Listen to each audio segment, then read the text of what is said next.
Last night because I had the privilege of seeing her quite a few times, so I'm not strange here. And I always, every week I would call Jerry and I would say, Jerry, how's mom? And if I spoke to, I call her Hannah. We go back a long time. And I said, how's mom doing? So we go back a long time, and I had the good fortune of meeting this special woman. Now, when a person has longevity like she did, and good life, thank God, it's a tremendous sign, again, a blessing of comfort. But when a person is like her, who only cared about somebody else, not about herself, her life was about somebody else, it wasn't about her. And she was always concerned about the next person, which is very interesting, my friends, because every week we study the 5 books of Moses. We take another chapter. And this week we study the chapter of Akev. Akev means the heel, which means that the heel hears everything as well. You know, if you want to go swimming, you always put your foot in. Why you put the foot in? Because the foot immediately connects to the brain. It tells you whether it's cold or hot. We're now in the footsteps of Mashiach in the last days. And in this week's Torah portion, it speaks about Moses. Moses telling the Jewish people that you got to get ready because you're ready to enter in the land of Israel, in the holy land of Israel. So all the things that you did leaving Egypt, coming here, things that were not so good, make sure you do better. And one of the things Moses says was that he broke the tablets. Moses received the tablets from God on the mountain, as we know. He was there 40 days and 40 nights. He comes down and he breaks tablets of God. How could that be? Because Moses wanted that we should get even better. We should get even stronger.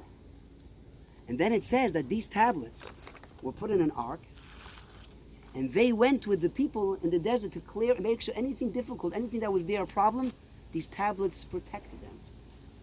Tablets that are broken, protect. And this is what the Almighty God says. Just like when a person passes away, it's very difficult. It's hard for God. The same way over here. When we broke the tablets, of course it was hard for God that He broke it. But it made us stronger. And even though we're broken today, because in essence, right now we're standing here saying farewell to a very special woman, Esther Genendel Bas Moshe Ephraim. We may be broken, but remember, my friends, she is with us the entire time.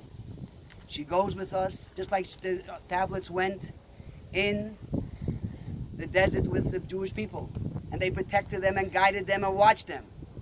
When a woman of this caliber, who love for every single person that comes first and lives, has longevity, she's now with us even greater than before.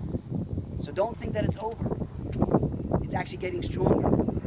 Because it's mentioned in this week's Torah portion, because she passed away on the 18th day, which is life, and a month of comfort. So she's there to comfort us and give you strength. And I just want to conclude, before I give over the microphone to the children, I just want to say, as I call Hannah and Jerry, now your responsibility together has to be even stronger. Your bond as brother and sister has to even get even stronger.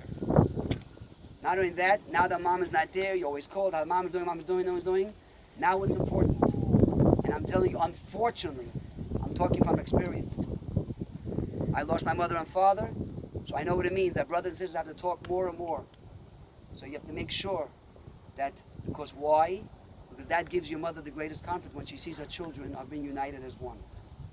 There's nothing greater when a mother or a father sees that their children are united, loved together. And that gives her tremendous comfort. But before I conclude, I know I've told you this last time, and I tell you this all the time, it's not me, that we're living in times of Messiah. It says before Mashiach comes, I told my friend Alex before, the Rebbe wrote in 1943, when there's going to be tremendous floods, earthquakes, craziness going on, you're going to know we're in the time of Messiah. My dear friends, open your eyes and see what's going on out there. The craziness is unbelievable. Wherever you turn now, there's fire, there's floods, craziness, non-stop. We are in that closer than you ever imagined.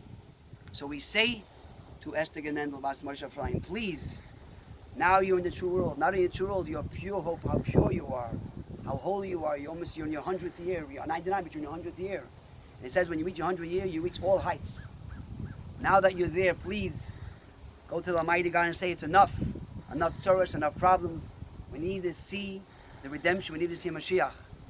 And through us doing one more good deed, smile to another person, help another person, light a candle Friday night, young ladies, put on a pair of tefillin, eat a little kosher.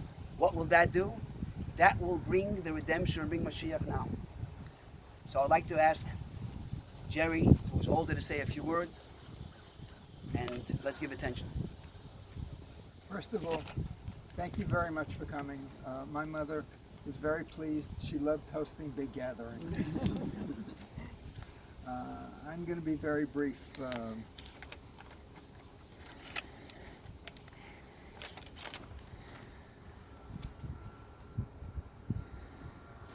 In the words of Joni Mitchell, you don't know what you've got till it's gone. That's not entirely true. In the words of others, remembering our mother, remind and reinforce the words beautiful, strong, capable, empathetic, caring, kind, loving. We were blessed for having her for our mother. Thank you. Wow. Anna? Right. First of all, it's hard to summarize 99 years into a few moments. And second of all, a eulogy is something you never want to prepare and don't.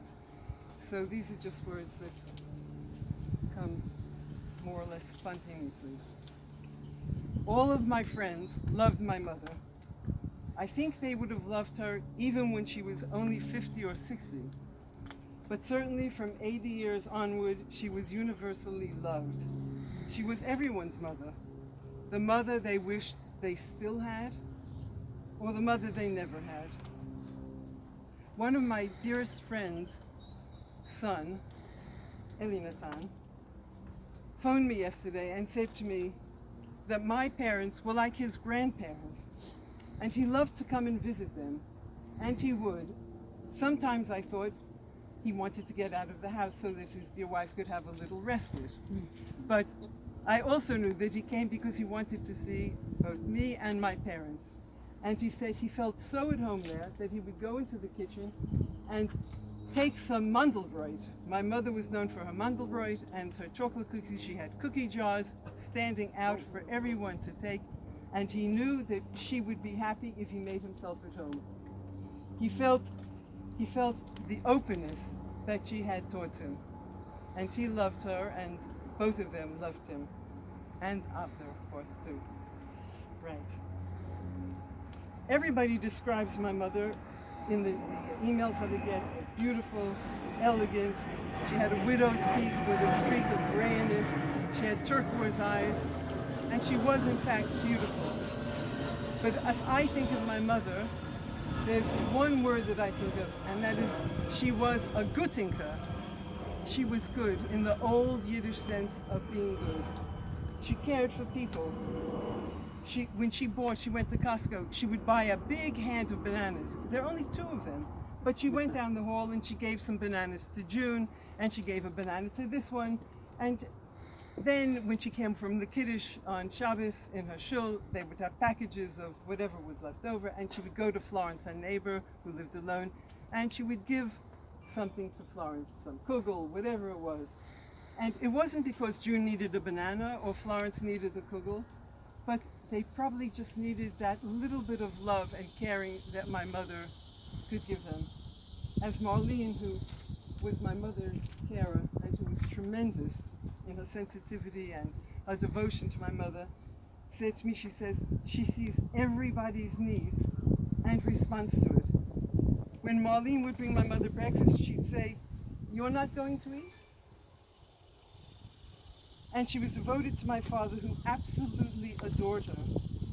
At 95, when he was still in bed, he was now 103 towards the end of his life, we would be having breakfast, and 3 times she would get up from the table to go and see if he was okay.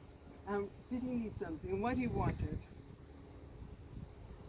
She was married when she was young. She was 19, and she had my brother and myself, and then unfortunately my father passed away, and she was left a widow at 26. And for 10 years she looked for the right person to help be a father to her children and to be a soulmate for herself. And she met my father. He was 44 at the time, and she was 36. And his life opened up, and the sun started shining. There's a song in South Pacific, One Enchanted Evening, and it says, one enchanted evening, you shall meet a stranger, you shall see a stranger across a crowded room, then run to her side and make her your own, and all of your life. And that was the story of my parents. He saw her, and he loved her, and she was his muse. In fact, our rabbi, on his 95th birthday, when he came to London, and she broke her second hip, so they had an extended stay with us, the rabbi said, "What do you attribute your longevity to?" And he said, "My wife."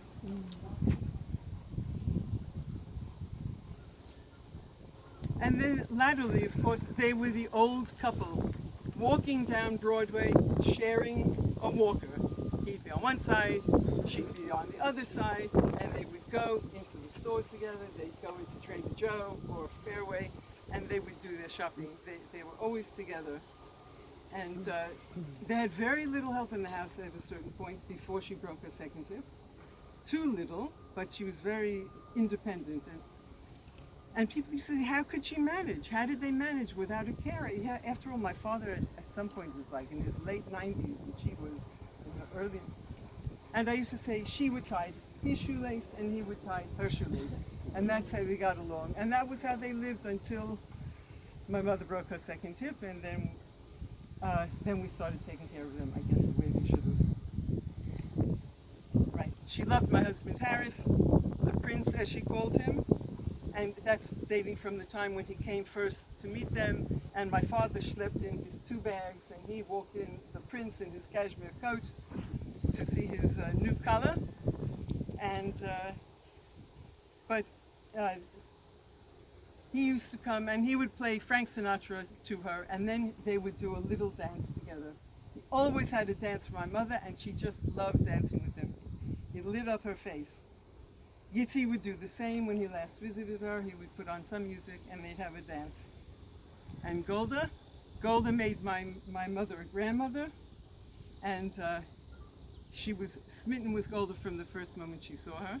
I remember when she came to Ann Arbor, there's a picture that I took of my mother taking a picture of Golda. She was down on one knee and she looked like Sherlock Holmes, except instead of having a magnifying glass looking at the ground, she had a camera perched to take a picture of Golda, like taking her first steps. And, right. Fast forward, then Golda was married, and to a very dear Struli, who we love very, very much. He's everything we could have wished for in a son-in-law and more. And they would come and they would go to my parents once a week for dinner. Either Golda would make a whole dinner and bring it to them, or my mother would say to her, go and get a feast at Fisher Brothers, and they would do it. Right, I want to end with 2 snippets of my mother, which sums up my mother in one word is Kutzinka, and the second one is self-effacement. I never saw anyone as self-effacing as my mother, and not because she tried to be. She didn't have an idea that she should be self-effacing. One is after my mother broke her second hip, which she did in my house.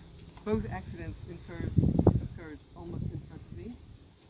She had to stay for 6 weeks to 8 weeks to recuperate.